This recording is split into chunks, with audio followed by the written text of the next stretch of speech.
This is Donna Johnson, and she is a Unity minister, and she is the CEO of Unity Worldwide Ministries, and also the education system of Unity that is the umbrella over all the Unity churches all over the world. And she became a very good friend of mine about 20 years ago. I was on the board of directors at Unity, and she was serving a committee for the Association of Unity Churches at that time. And they were the two major organizations within the Unity movement. And there was this huge group of ministers, Unity ministers, that became very unhappy with what was going on, to the point where their voices were becoming very critical and they're becoming very condemning.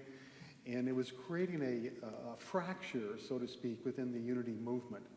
So Donna and I were recruited. We didn't know each other at that time, but we were both recruited separately to go to Virginia Beach and meet with this 25 or 30 ministers from all over the country and Canada, and sit down and see if we could come some sort of terms with them to create harmony within Unity. Well, we got down there, and the first day in the room, all we did was just listen. And the complaints were mean, they were very pointed, they were threatening, and everybody had their own story. And here, Donna and I are sitting there like a couple of, ducks out in the field waiting to be shot or something. And I didn't really know what to say, and I wasn't sure she knew what to say. So we just continued to sit there and listen. But what came out of that was a very deep friendship that's existed to this day. She's one of my best friends ever. And also, she has become a mentor to me. She has taught me as we've gone along to, there's a time to speak and a time not to speak, which was right for that situation. There's a time to be open for change, and there's a time to stand your ground and insist that things are done the way that you think they should be done. Her latest conversation with me has been about the fact that life is meant to be praised. And all of us in this room know we've had problems, we've had challenges, we've had hard times, we've lost loved ones, we've gone through pain, we've gone through suffering, we've gone through things that by all particular means shouldn't ever have happened. And Donna's position is, as part of your life, you praise it. You don't have to like it, but you praise it because that's all there is. It is you and it's your life. And so I'm going to draw from her this morning a little bit more about her theory on this, because it seems difficult, to really praise the ugly things in the world, or to really love the unlovable things. But the more I talk to her, the more I see that this is really the way. This is the way of all the great spiritual masters. And this is what basically Jesus said when he was under very difficult times, and he turned to God and said, "Take this cup of suffering from me." Resisting life, rejecting life. I don't want this in my life. But then in a split second he said, "Yet, not my way, but your way be done." And that's what life really is. It's moving according to its way, and that life force is as the intelligence and the spirit of God in it. And it's going someplace. We might not understand where. It's going someplace that is good. And in our lives, every single step of the way is also good. Difficult times, yes, move through them, it's still good. So Donna, do you want to expound on that?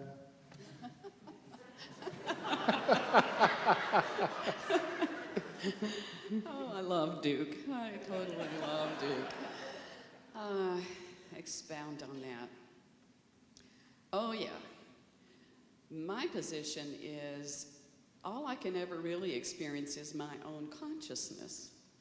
I mean, you can come to me and say something, and you're having your experience in saying it, and I'm having my experience in hearing it, but how I hear it, and the priority I give it, the meaning I give it, however it makes me feel, is all because of what I cultivate in my own consciousness.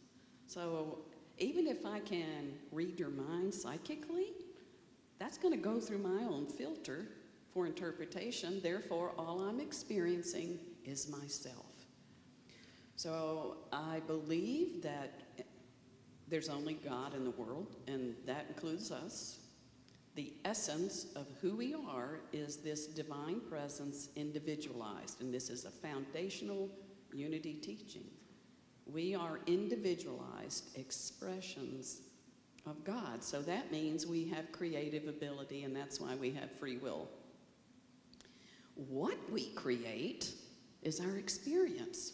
Stuff comes at us fast. Isn't that a commercial? Life comes at you fast, and sometimes it comes faster than other times.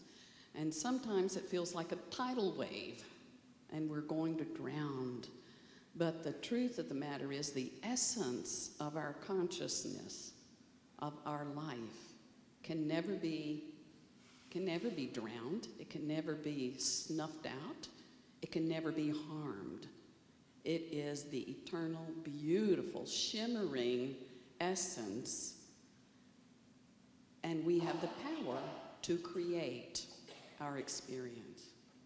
Now, let me interrupt here for 1 second. I just want to clarify something. Earlier you said that you can meet people and talk to them and experience them, but what you're experiencing is nothing more than what you have in your consciousness. So we've been friends for a long time, and you've experienced me based on who you think I am. Well, who is that?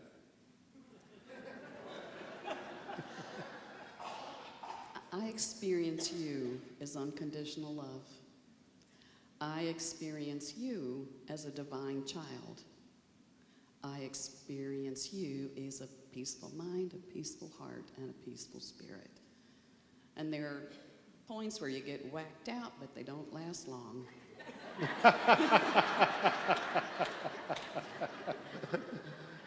Oh, thank you very much. Would you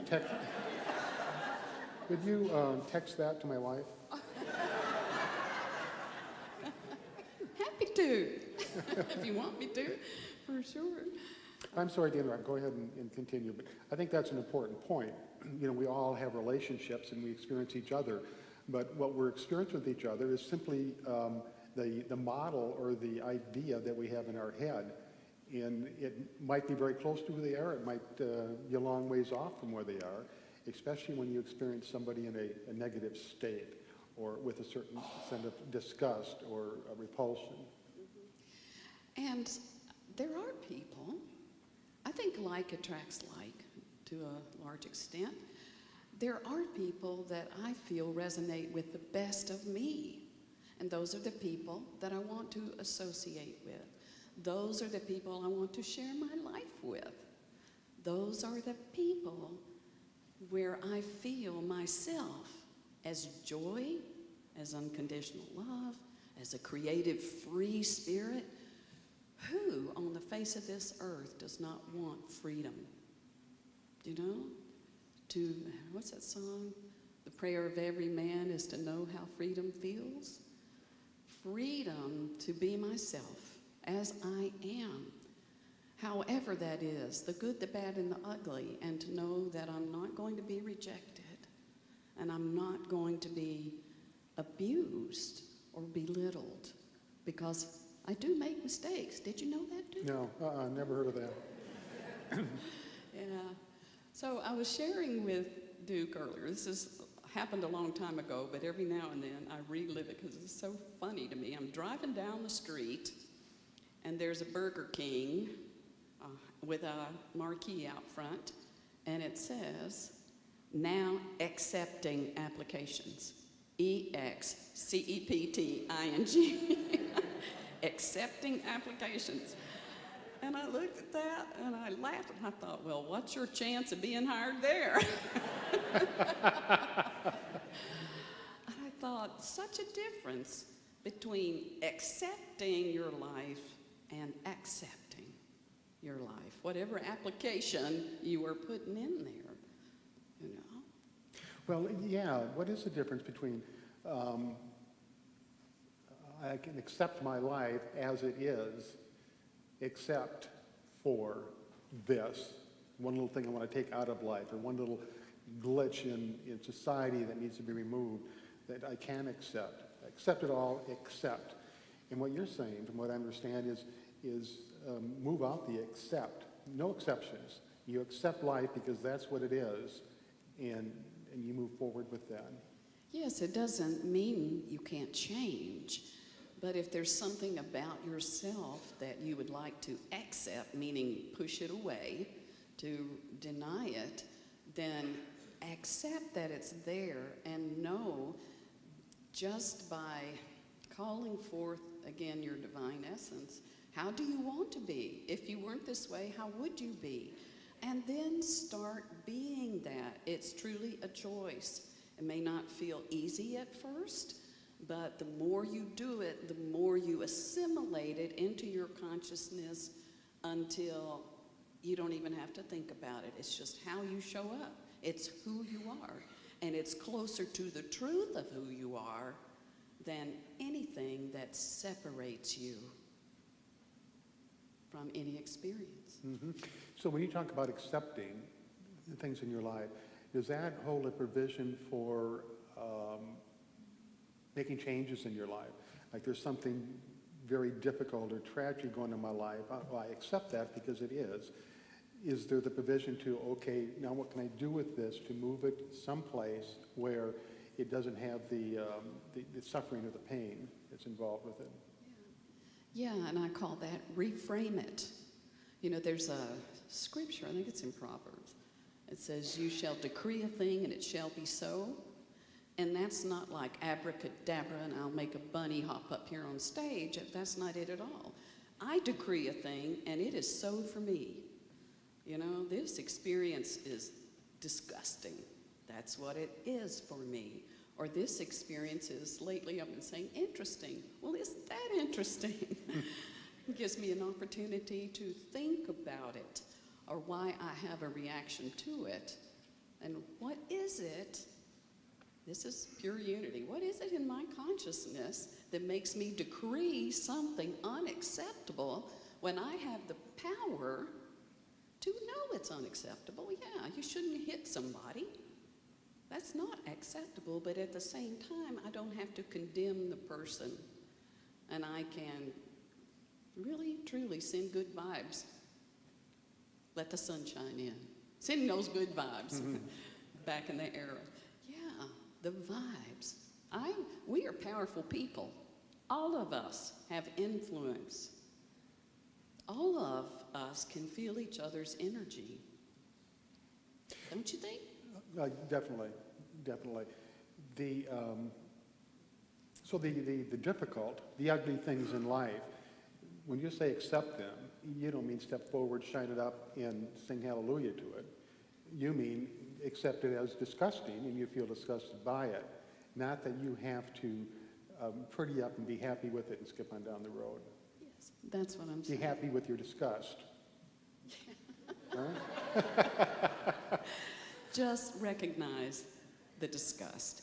And we have choice, you know. Some people feel they don't need to change, they don't need to grow, they're perfect as they are. We have a choice. We can hang around them and try to fight and contend with them, or we can go. Yes, no, gotta go. Those are our choices. And choose this day whom you will serve. Will you serve yourself, meaning your spiritual self, the essence in you, by staying in a place that does not feed your soul, that does not bring you joy, that does not help you create peace on earth? Would you stay? And for what purpose? If, you know, Jesus said, abide in me. Abide in me. Live in that consciousness. Otherwise, we're passing through the valley of the shadow of death and pitching a tent in the valley, right? Mm-hmm. Yeah, so I would rather abide in my divine essence to the extent that I can. And when I can't, when I get upset, that's just information to me that I'm believing something other than the truth. Other than the truth. I know that you've, in the recent past, you've gone through a few losses from people that you loved. Why is it that we find it so hard to accept the death of a person, especially when it comes prematurely? I think that's because we're accustomed to living in this dimension where there's physicality. I see you. You see me. I know you're here. I know you hear me. We have a relationship. And I think when we lose someone, we think that that's over. It's over. But it's not over. Everyone you have loved and lost, whether they died or just said goodbye and moved to California, you know, everyone is a part of who you are. And hopefully the good parts of who you are. And if they are bad parts, then heal that, forgive that, release that, and be who you came here to be, which is a unique, divine expression. There's only one you. Only one you. Be the best you, the authentic you. Mm-hmm. The last thing I like to focus on is acceptance of the self. All of us are pressured from the world around us to be a certain way. There's a certain superficial model for how women should be, and how men should be, and how children should be, and how African Americans should be, and how Caucasians should be, and we're constantly meeting with messages from the world around us saying that's what you need to be, and that is something that we can't aspire to because it's beyond our capacity, or else it is something that is a little bit dismal and we're supposed to just accept it. How does one go about accepting themselves in an unconditional way, the warts and all? Oh, what you're talking about is conditioning. Oh, we've heard messages since we were little about some positive and some negative.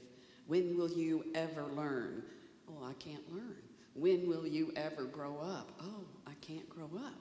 You know, we take these things inside of us and they become in our subconscious, and we act out of that without even any awareness of why we do the things we do and why we act the way that we act. I think once we have a spiritual awakening and we realize that I am not who people say I am not who you want me to be, I am as I am. And I think as I go within, just sit quietly, when I do that and just contemplate my own thoughts, my own essence, intuitively, I begin to get guidance about when to keep my mouth shut and when to open it, when to do something and not do something, anything. I get answers, I get guidance, I get direction. And eventually, you can just set those things aside and know they're not me. And I guess if you're on this path, this spiritual path, the longer you live, the easier it gets, in my opinion. Some things are harder because you say goodbye to a lot of people the older you get, because everybody starts kind of exiting here and there, starting with your parents maybe, siblings, friends, and you realize your own mortality. And that awakening alone, which the Buddhists teach all the time, that awakening alone is enough to make me appreciate every single moment, even if it sucks. I'm not sure you can say that in church.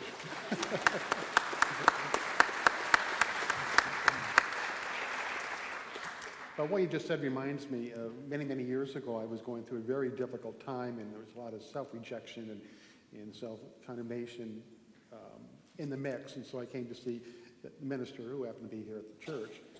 And as we were talking, he said, I want you to understand this Duke Tufty thing that you are, your body, your job, your mind, everything. And that is going to go away when you die. It'll cease to be there. The soul might go on, the spirit might go on, but me as this individual, this character, is going to cease to be. He says, so you have from right now to the end of your time to be this person. And that doesn't mean be that person with a nagging, bitchy side on the shoulder telling that person they're not good enough or they can't do this or they can't do that. It means just accepting this. And now, through that, go out into the world and have fun with it and really develop a sense of purpose with this identity you have. Because once you die, it ceases to be forever. And that forever really struck me. And it's, yeah, that's exactly what I need to do, accept myself unconditionally, 100%, and then find my place in this world and do good. Got it. Yeah. You're smart. Well, thank you. What else do you have to say? What else do I have to say? Okay, this is something I said recently. This whole topic around loss and accepting yourself. We want to put conditions on that, so we're talking about living condition-free. But one of our conditions is to be able to predict the future. You know, I can tell where this is going, you know, that kind of, or I'm not going to make a move until I am sure. I'm not going to take a step until I see the road in front of me and where it leads. And I've learned, just take the step. Just take the step. So I came up with something I kind of like, and that is we can foresee the future, foreseeing the future, or forcing the future. Are we forcing the future, or are we foreseeing the future? And this is, to foresee the future is to meet the future with a certain awareness of it. For instance, no matter what comes my way, practicing compassion, the 4 C words for foreseeing, F-O-R-E-S-E-E-I-N-G, foreseeing. Compassion, I've forgotten. The C word, that's positive. Cookie? Cooperation. Cooperation. Creation. Creative. All of these C words help us foresee the future. Why? Because we're going to have a good experience of ourselves no matter what crops up. Forcing the future is control, contriteness. Criticism? Criticism. Yes. Those are just a few words. You come up with your own. Foreseeing or forcing. Well, you know, that makes so much sense to me because I have taken on projects, so I've gotten involved in relationships or other activities where it seems like I really did have to force. I really had to push the river to get this thing to happen. And in that respect, I never succeeded at it. Even when I got to the end of the project, it had failed miserably because it just wasn't in alignment with the collective consciousness of the United States or the world as a whole. So how do you really learn to distinguish between forcing the future, like I want this, I want somebody in my life, I want a partner, I want more money, I want a better job, and really forcing that, or foreseeing it and holding that image in your mind and having the faith to move forward into it. There's such a thing called memory of the future, and that is based on the concept that everything is taking place at once. And our consciousness has the ability to foresee the future, that which has already happened in the future, and retain a memory of it. So when you're setting your goals or moving towards a big change in your life, you can hold that image in your mind as a memory of what will be. Then I think everything begins to move smoothly rather than trying to force it to happen. That's awesome. Thanks. Well, you know, I'll tell you, there's a good reason why I invite Donna here. It's because of that. She gives me such glowing remarks, and I think that's mutual between us. We get in conversations and we really move into a place that isn't Donna or Duke, but it's just like swimming in this pool of truth and sharing each other's experience.